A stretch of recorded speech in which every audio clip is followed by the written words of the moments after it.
നിങ്ങൾ Charles Blondin എന്നൊരാളെ കുറിച്ച് കേട്ട് കാണും. 1859 നയാഗ്ര വെള്ളച്ചാട്ടം കേട്ടിട്ടുണ്ടല്ലോ. അതിൻ്റെ മുകളിലൂടെ വലിയൊരു റോപ്പ് കെട്ടിയിട്ട് അതിൻ്റെ മുകളിലൂടെ ഈ മനുഷ്യൻ നടന്നു. 1100 അടി നീളത്തിൽ വലിച്ചു കെട്ടിയിരിക്കുന്ന ടൈറ്റ് റോപ്പിൻ്റെ മുകളിലൂടെ ഈ മനുഷ്യൻ ഇങ്ങനെ നടന്നു. നേരെ ചൊവ്വേ റോഡിൽ നടക്കാൻ പറ്റുന്നില്ല. അപ്പോഴാണ് ഈ കയറിന് മുകളിലൂടെ ഈ മനുഷ്യൻ നടന്നു. അപ്പോൾ ജനങ്ങൾ മുഴുവൻ ഭയങ്കരമായി കൈയടിച്ചു.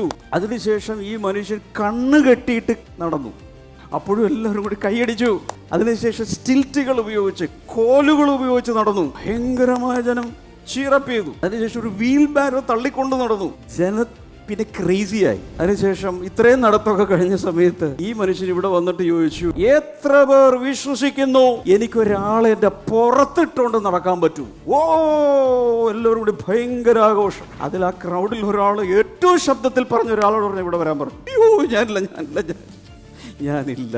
ഈ റോപ്പിന് മുകളിലൂടെ ഒരാളെ പുറത്ത് ഇട്ടുകൊണ്ട് നടക്കാൻ പറ്റുമെന്ന് എല്ലാവരും വിശ്വസിച്ചു. പക്ഷേ ഈ പരീക്ഷണത്തിന് ഞാനില്ല. അതിനുള്ള വിശ്വാസമില്ല. ഇതാണ് വ്യത്യാസം. അതായത് ഇൻ്റലക്ച്വലി നമ്മൾ ചിന്തിക്കുമ്പോൾ ദൈവത്തിന് ഇതൊക്കെ ചെയ്യാൻ പറ്റുമോ? പറ്റും, ഹല്ലേലൂയ ഹല്ലേലൂയ എന്നാൽ നീങ്ങിടുക, അത് പറ്റില്ല. ശരിക്കുള്ള വിശ്വാസം എന്ന് പറയുന്നത് എൻ്റെ ഭാവി, എൻ്റെ വെയിറ്റ്, എൻ്റെ ഭാരങ്ങൾ എല്ലാം കൂടെ ഒരാളുടെ പുറത്തോട്ട് കിടക്കുന്നത് പോലെ ദൈവത്തിലേക്ക് അർപ്പിച്ച് അങ്ങ് കൊടുക്കുന്ന പരിപാടിയാണ് വിശ്വാസം. അല്ലാതെ ദൈവത്തിന് ചെയ്യാൻ പറ്റും, ദൈവം അങ്ങനെ ചെയ്തിട്ടുണ്ട് ഇങ്ങനെ ചെയ്തിട്ടുണ്ട് എന്ന് പറയുന്നതോ ഹല്ലേലൂയ പറയുന്നതോ അല്ല വിശ്വാസം. അവരവരങ്ങ് എടുത്തിട്ട് കൊടുക്കാൻ പറ്റണം. അതാണ് ശരിയായ വിശ്വാസം.